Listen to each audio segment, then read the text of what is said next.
Welcome to our video history. Today we're going to be interviewing Elsa Brown. Elsa is the Vice President for Administration at our college, the American College of Obstetricians and Gynecologists. Elsa, welcome. Thank you. Let's begin with some of your background. Tell me about where you were born and grew up and how things got started for you. Okay. I was born in Indianapolis, Indiana, and I went to high school there. Went to high school, Shortridge High School in Indianapolis, and then left Indianapolis after I graduated from high school, went to Earlham College, which is also in Richmond, Indiana.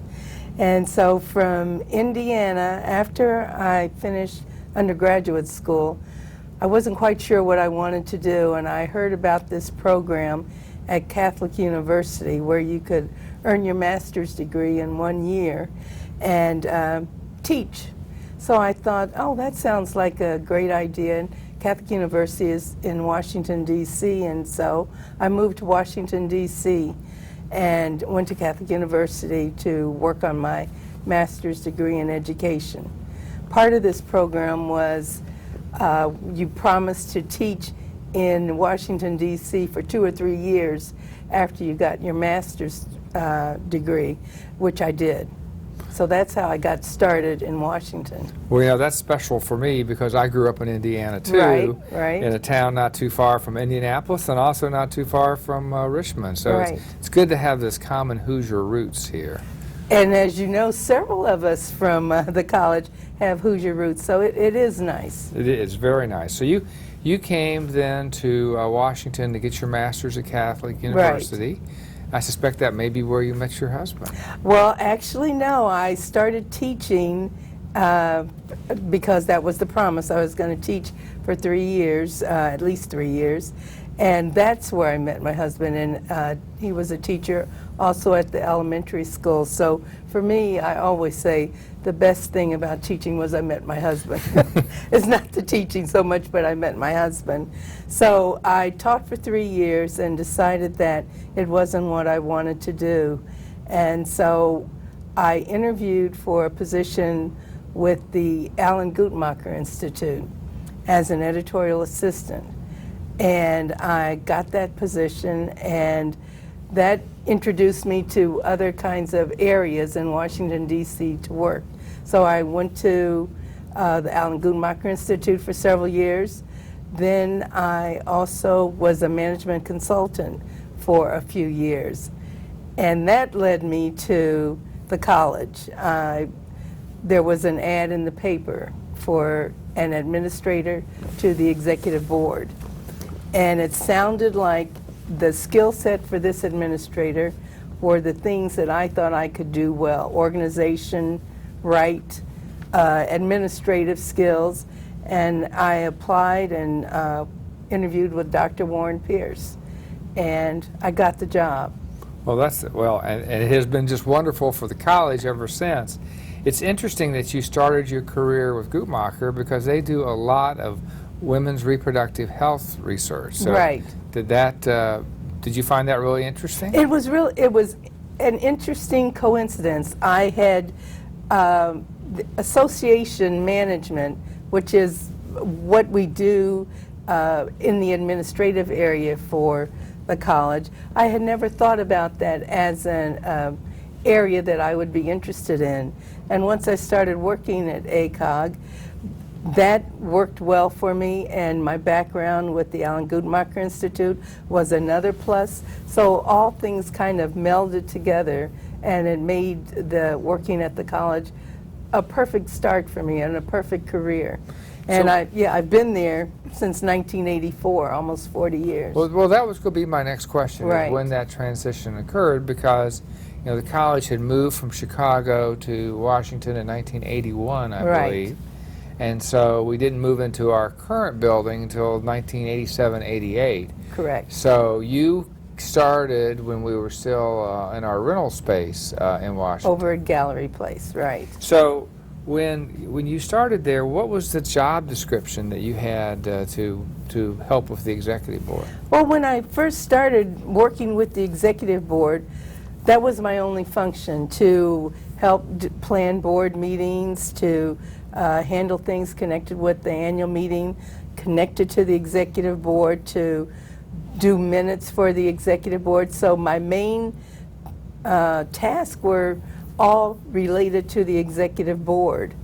And things, I learned more about the college, and I remember that one of the things that struck me at when we were at Gallery Place, my office was right across from the Resource Center, and that was another area of interest because there's so much information that we have in our Resource Center, and it just kind of grew my knowledge about the college, having the Resource Center right there across the hall from me. So everything was working for me to learn more about the college. So being right in close proximity to the Resource Center helped you learn and gave you all the access to a lot of the college history. Right. How many folks were working at the college when you came there in 1984? You know, my recollection is there were probably 120 people when I first started at the college, and of course now we have over 200 staff working. And one of the other things that changed, of course, when we moved from Gallery Place, the location on Gallery Place, we were only on 2 floors. When we moved to our building, our current building, we were on 5 floors, which eventually grew to 6 floors. So staff was suddenly spread out, and you didn't see people as often as you used to when we were only on 2 floors. So it was a challenge to continue to get to know people and to make sure you knew staff and maintain relationships with staff once we moved into our current building. I bet it had to be interesting to be there as a fairly new person. You'd come on in '84 when the land was acquired and they made plans to build a building, because my guess is that the construction had to start probably in late '85, early '86, something in that neighborhood. Right. How did all that transpire? Well, I was not part of the higher ups on the administrative team, so I was just told that we were going to be moving to a new building. And I wasn't involved in anything connected to design or the renovations. Just heard the executive board would discuss it, but peripherally, because it was a staff-led function. Once the executive board decided we were going to buy the building, or to buy the land to put the building on, that was then left to staff to work with the architects and the designers to make it happen. And that was Dr. Pierce and Phyllis Talbert and Margaret Goodman were the staff that worked closely with the designers to bring that new building to fruition. So I was only involved in when it was time to move, when we moved to the new building. And that was, we did it over a weekend, moving out of 2 floors into a building that had 5 floors. It's a 7-floor building, but we were only on 5 floors. So it was all done over a weekend. So we came in that Monday, and we were in our new space. It was quite interesting. I'll bet. Yeah. I'll bet, because I mean the 7th floor, I don't think we had- ever occupied. We just used it as rental property Right. from the get-go. And the lower level where the Resource Center is now, I believe, was storage. Was storage, it was. And the Resource Center was on the 6th floor in the new building. We had this gorgeous boardroom in the new building.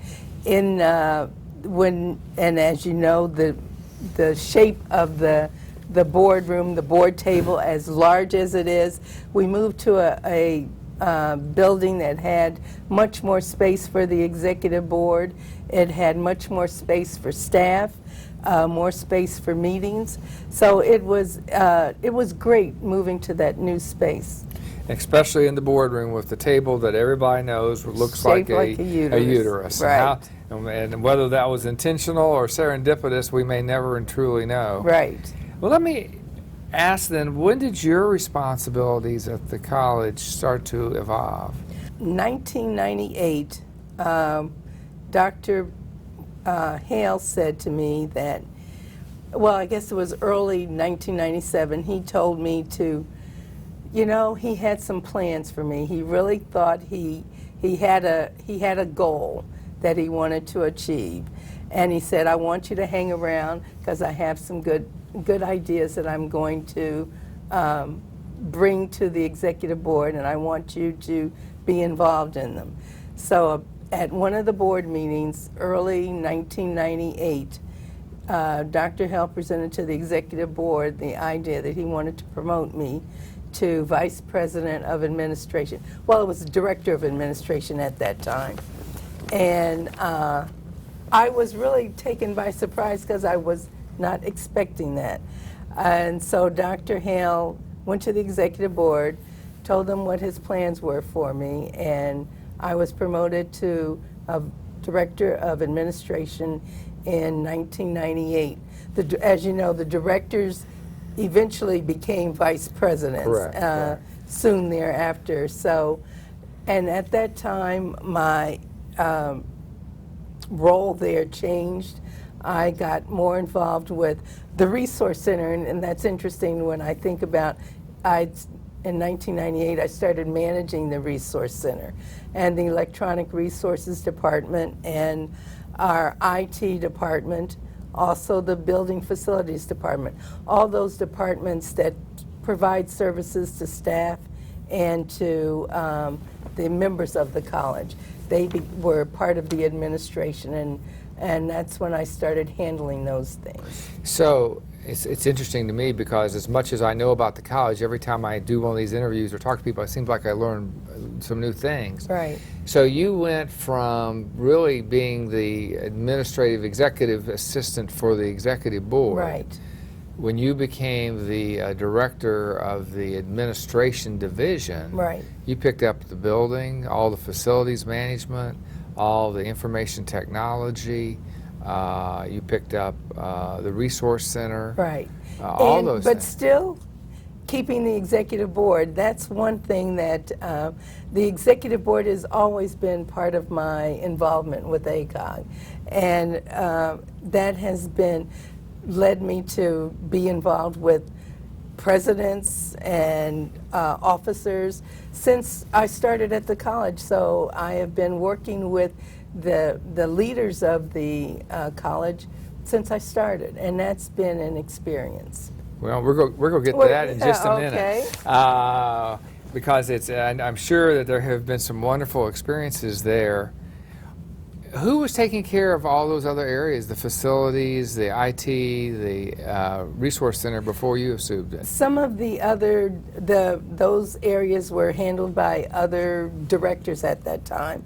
So when Dr. Hale decided to create a division of administration, he reworked other divisions, and some of the activities that were in other divisions were moved now to the administration division.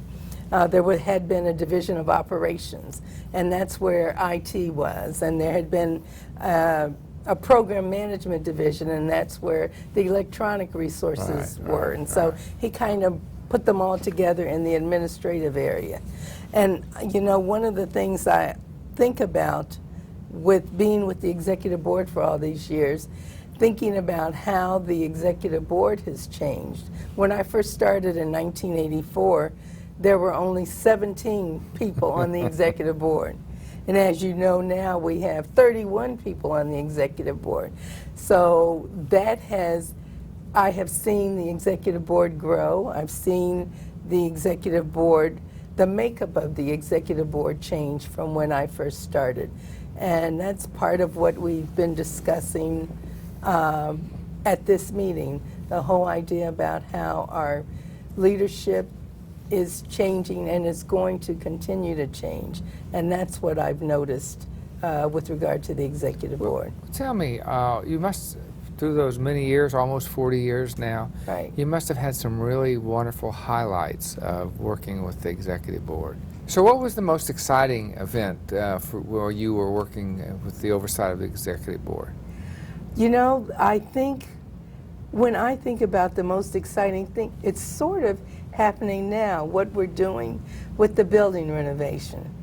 This idea of creating a lighter, brighter building space for staff to work in to achieve the goal of more communication, collaboration, to encourage staff to work with one another better. I think this is an exciting time for me, and it's exciting because I'm part of it, and I'm helping to be the point person for it.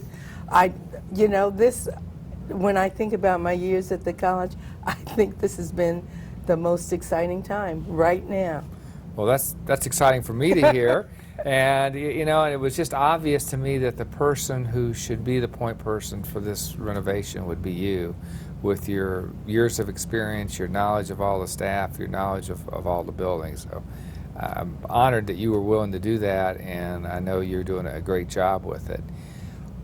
Let's take the other side of the coin. Okay. In almost 40 years, there had to be a few times that people might like to go back and say, I wish we could do that over again.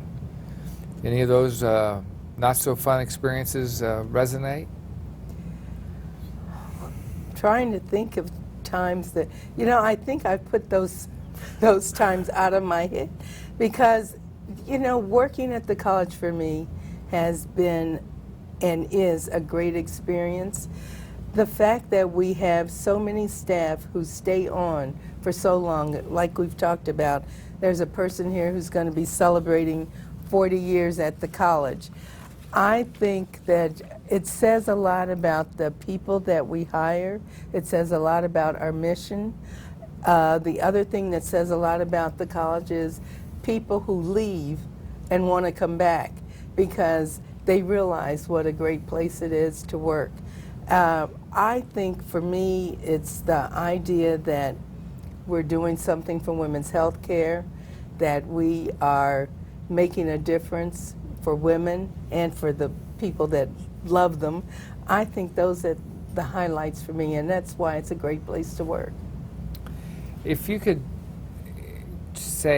make one recommendation to me or to the college about something you think we should do differently, what would you recommend that we do differently? I think that it would be great if we could make sure that even though we're getting that there are more women leaders coming up, we don't want to lose the men in the specialty. I think that's what we have to be careful of, because what happens if you, and you see this happen sometimes, that if an organization becomes mostly about women, somehow it's not valued as much. And I think we need to be careful that that doesn't happen with the American College of Obstetricians and Gynecologists. As you see our organization changing and our building changing, if we had a crystal ball here today, how would you think that the workflow will be at our office 5 years from now? I think that staff is going to be surprised at how much just changing the building to make it more open plan, to make it more conducive to staff working together, to collaboration, that staff is going to feel part of it. And I think that's the important thing, that you want staff to feel that they're part of creating this new environment. And I think that is going to happen. You have been in charge of the technology aspect and the website aspect of our organization. And we're both aware that we're trying to move that forward. Are you surprised by how technology has just taken over the communication of our organization? I am. I remember back when Dr. Minuti was secretary of the board and we decided to go to electronic meetings. I was sure that the board members were going to say, no, we cannot do that. We want our agenda books. We're not going electronic. So when the board easily accepted electronic meetings. That really surprised me. I thought we'd have that people wouldn't be willing to do that. So I think the future means with the younger people wanting to do social media, the aspect of getting information out quickly, I think that's all going to be for the benefit of all of us. So I think it's going to be a great thing. Well, I do too. I think that it's going to give us a lot of opportunity to reach out to more people more broadly and to reach out more around the world. Right. In that vein, I mean, you have seen the college over the last couple of years try to reach out more to Central America, Latin America, South America, and now into Africa. Right. Where that doesn't directly impact your position, it sort of does indirectly. It does. How have you seen those outreach activities? I think clearly that's where we're headed. I do believe, however, that there are some areas still in the United States that need our help also. The underserved women, the areas, the rural areas. I think we need not to lose sight of the fact that there are women still in the United States that need our help. And I just hope that doesn't happen with us putting such an effort into our global outreach. That would be one of my concerns, that we don't forget about the women here in the United States. I think that's very important. I think when we talk about global also includes the United States. Right. It's not a separate issue there. The other thing, have there been any particular projects that whether Dr. Pierce did or whether Dr. Hale did that you found to be very intriguing or exciting, or a highlight that you would have seen under their administration? Well, when we started doing trying to encourage women to become leaders, I think that's happened under Dr. Pierce. Dr. Hale also did it, and now you're doing it. That seems to have been a running theme throughout my time, that it's one of the things that has been mentioned before, the idea about shortening the length of time people serve as officers. That has come up over and over and over again, and when it's talked about and presented, somehow it never happens. But I think maybe the time is now to make it easier for people to become leaders. So I think our continuing effort to increase the leadership responsibilities for women and for the men, I think our efforts in that area are going to be great. I can remember having been a junior fellow and a young fellow back when Dr. Pierce decided to bring the college from Chicago to Washington, and there was all this fear that we'd all get Potomac Fever, and we'd lose sight of our role. How do you feel that move has occurred, has impacted our organization? I think it's been all for the good. Our when we created the American Congress of Obstetricians and Gynecologists to do more advocacy, I think that has been for the betterment of for women's health care. I think that the fellows did not get Potomac Fever. We needed to be in the place where we could be up on the Hill, where we could talk to our legislators easily, and clearly it's something that the members want, because we've increased our amount of dues to our PAC, we've increased our activities, the Congressional Leadership Conference has grown in stature. I think it's been the right thing. It was the right thing to do to move from Chicago to Washington, and it did not impact us by creating a Potomac Fever. Well, you know, you having worked at ACOG for almost 40 years now, you have to have some interesting thoughts that maybe I haven't asked you about. And as you've interviewed people with me before, so you know I have a habit of always wanting to give the interviewee an opportunity to say if there's something they wanted to say that I haven't asked them, or to clarify some other issue. So I'm giving you the floor here. Is there something you'd like to mention that we haven't talked about? Well, you know, I just wanted to highlight the fact that I think that the college is a great place to work, that it has been I've learned, you learn a lot just by being there, by reading the materials that are provided. It is the fact that people who have left want to come back. I think that says a lot about the organization, and I think it's only going to be better for the future. Well, Elsa, I will tell you that all of the contributions you have made over the last 40 years and have yet to make for the next 40 years have been Right.